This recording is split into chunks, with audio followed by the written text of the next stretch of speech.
Hello and welcome back to In the Kitchen with Pen. Now it's Monday now, but on Friday we picked up a Too Good To Go box from Aldi and it cost £3.30 and the stuff that we got was just excellent. Really good value. But I had 4 bags of plum tomatoes in there. So I thought, oh, bloody hell, what am I going to do? Now, because they were dated the 9th of February, which was Friday's date, that's why I take no notice of use by dates on fruit and veg, because they're just there because they have to be. Lots of shops are going over to a code so that they know when to rotate their stock and get rid of it, but customers don't have a clue. But anyway, dated the 9th of February. Doesn't bother me. We're now the 12th. And I thought, what can I do? So I thought, oh, I know, I'll make a tomato soup, but I'll make a roasted tomato soup. So I need some plum tomatoes. I'll need some, sorry, I've got everything everywhere still. I will need some chopped shallots, a little carrot for sweetness. Now you could add sugar, but I'd rather add a natural sweetness. I'll need some stock, and I'm using vegetable stock. I'll need some salt and pepper. Well, I'm going to use my tomato sea salt. Let's keep this theme going. And pepper obviously I'll need, and I'll need some oil. So that is what I need. Now I've used 3 bags. I had 3 bags of these tomatoes to chop in half before I roasted them. So if you come down, I'll show you a really easy way to do this. So get your tomatoes. I'm going to do just a few because I've actually roasted them already and I'll show you. And you put them onto a saucer. Then you get another saucer and you put them on top. And you get a knife. You want quite a long handle, quite a long bladed knife. And you put that between the 2 saucers, and then you just cut across. Put a cloth underneath your bottom saucer to stop it moving. Okay, so you've done that. You take the lid off, and look, you've got halved tomatoes.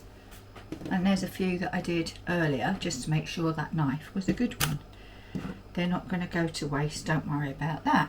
So what I need to do is I need to put some oil into my pressure cooker, and I've got it on sear saute, so we'll come back. Right, that's hot enough now, so I'm going to go in with the shallots, and I just want to saute them lightly so that they're not raw, obviously. So I'll just stir them around and we'll do that. Now what I did with my tomatoes, I cut them all in half using that method because otherwise it takes forever. And then I laid them on a baking tray and I drizzled it in oil. I also added some salt, some pepper and some thyme. Fresh thyme would have been lovely, but I wanted to make this now, so I wasn't going out for fresh thyme, so I used dry. And I roasted them at 160 for 20 minutes, and that's how they look. And they just get a lovely, it adds a depth of flavour. When you roast something or sear something before you actually add it to the dish, it really does add to the overall dish. Okay, so we're just going to let these sear saute. That's because the pot's hot enough, and then I'll be back for the next step. They have softened up nicely, so let's switch it off. I'm going to go in with these roasted tomatoes, and I hope you can see they've started to break down, and well, just become lush, quite frankly. I do love a roasted tomato, but strangely enough, only cherry tomatoes. I don't like large tomatoes. I know, I'm weird. Right, so we'll pop those in, and what I will do is I will pop a few of these unroasted tomatoes in as well, and we'll go in with some of the roasted tomato sea salt, and that's what it looks like. And tomatoes can take quite a bit of seasoning, so don't think, oh no, she's put far too much in there. And some pepper. Bear in mind, these roasted tomatoes had salt and pepper on them anyway. And I said for sweetness, I'm going to go in with a little bit of grated carrot.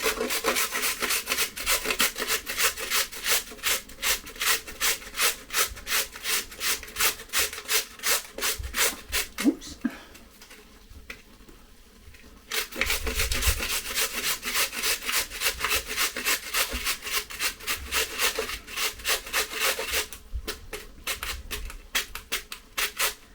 So there we go with our grated carrot, and I'm going to stir that through, and it's looking a bit, ugh, what the heck are you making? Well, hopefully a roasted tomato soup. So I'm going to now add in a couple of spoonfuls of vegetable bouillon. This stuff is really good. You can get the branded, but I've been using the Asda for a while now, and it is honestly every bit as good as the branded one. So there we go. A couple of spoonfuls of that. Then we go in with some hot water, and that's obviously making our stock, isn't it?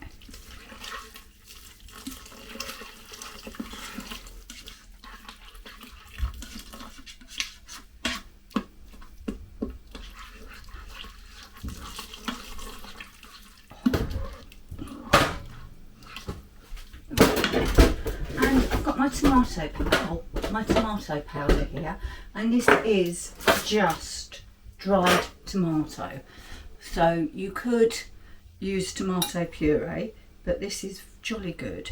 It ramps up the flavour, but it also will act as almost a thickener. So not even a full dessert spoonful of that went in, and I think you can see it's changed the colour and consistency already. So I'm going to bring you down and show you how long we're going to cook it. Right then, lid on, line up the 2 dots and slide across. Pressure cook. We don't need it for 11 minutes, that's how long I cooked the potatoes and the mince for. We'll go for 7 minutes, and we're leaving keep warm on, and we'll press start, and my vent is sealed, it automatically sealed, so no worries, and we'll press start. That's it. We'll be back when we're ready to blend. And we are finished, so I shall vent. Again, I'm going to reiterate, the vent is here, the button is here, so we'll push it across and we will vent all the excess steam out. And I can put the extraction fan on too. Pin has dropped, so we can open the Cosori. And don't forget, we've got the hole at the back, so I can pop the lid just there. And let's show you what this looks like. And I am going to be blending it, but this is what we look like at the moment. There you go. So I'm going to pour all of that carefully without splashing myself into a bowl, because I don't want to blend in that container. It's still on keep warm, so I'm going to be quite quick as I do this. And we're going to blend.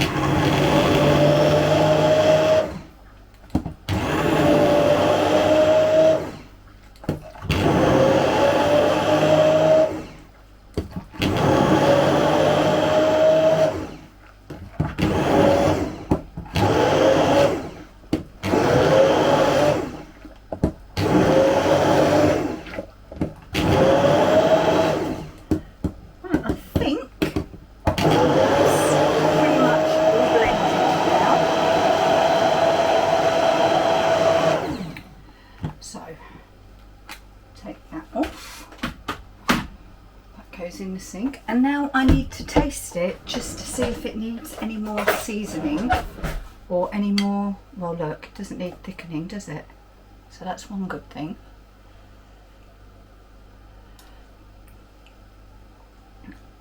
Oh, it's jolly hot. Oh God, that is nice, but I am going to add just a touch more salt. Now obviously things like salt, it's always to taste, and I did say that tomatoes can take a lot of salt, and that is just the ordinary salt that I've used there, not the tomato salt. Wow, do you know what? I'm just going to warm some bowls, put this back into there, warm some bowls and serve. Well, there we have 2 bowls of roasted tomato soup, and I've got the balsamic out because I think a touch of balsamic will be lovely. So I'll just put some balsamic on mine. Steve can make his own mind up. Just lift it up so you can get a better look. There you go. How nice does that look? And I'll take Steve's through and we'll be back for the taste.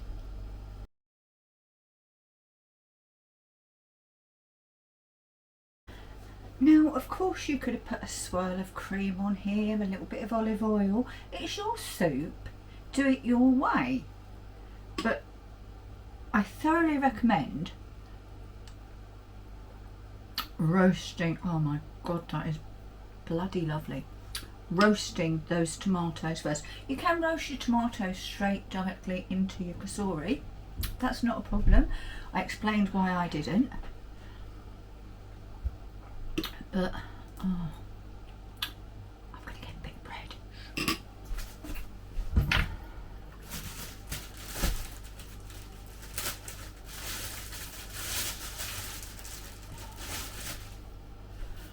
I'm not well, you know, so tomato soup and a little bit of bread, absolutely divine.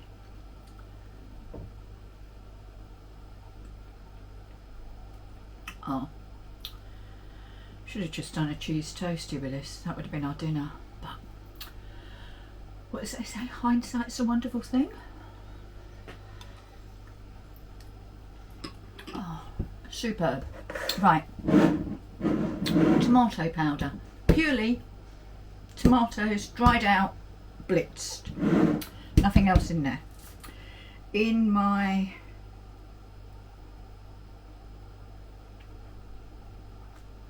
I have sea salt and roasted Isle of Wight tomatoes. That's in my tomato sea salt, so nothing iffy at all.